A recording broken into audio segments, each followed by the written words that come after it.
नमस्कार, आपण पाहतात ANN न्यूज। पाहूया आजच्या सुपरफास्ट महत्त्वाच्या बातम्या। अकोल्यातील भूखंड आरक्षण प्रकरणात महापालिकेने आक्रमक भूमिका घेतली आहे। उच्च न्यायालयाच्या निर्णयाला सर्वोच्च न्यायालयात आव्हान देण्याचा निर्णय घेण्यात आला असून कथित बनावट नोटीस प्रकरणी चौकशीसाठी महासभेत ठराव मांडला जाणार आहे।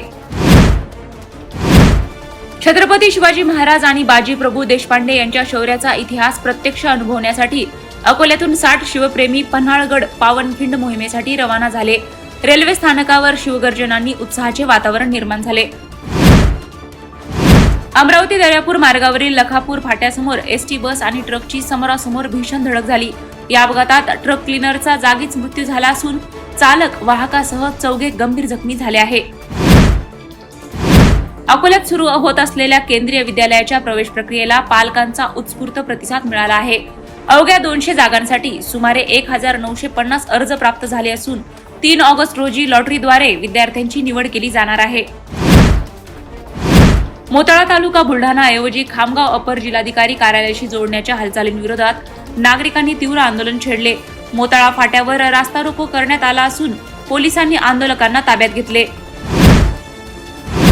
बुलढाणा जिल्ह्यातील जळगाव जामोद तालुक्यातील आसलगाव येथील प्रसिद्ध मरीमाता संस्थानात गुरुपौर्णिमेनिमित्त हजारो भाविकांनी दर्शनासाठी गर्दी केली।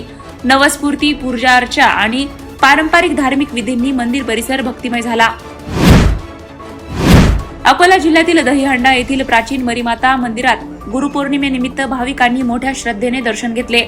मात्र जीर्ण झालेल्या मंदिराच्या सुरक्षिततेचा प्रश्न पुन्हा ऐरणीवर आला असून दुरुस्तीची मागणी भाविकांनी केली आहे।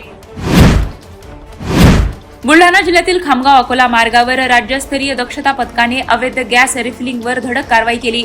या कारवाईत सुमारे 86 लाखांचा मुद्देमाल जप्त करण्यात आला असून एका आरोपीला ताब्यात घेण्यात आले आहे। अकोला शहरात एका अजब चोरीची घटना समोर आली आहे। रतनलाल प्लॉट येथील एका शोरूम मधून चोरट्याने रोकड किंवा साहित्य न चोरता थेट वीज वितरण कंपनीचे विद्युत मीटर चोरून नेल्याने आश्चर्य व्यक्त होत आहे।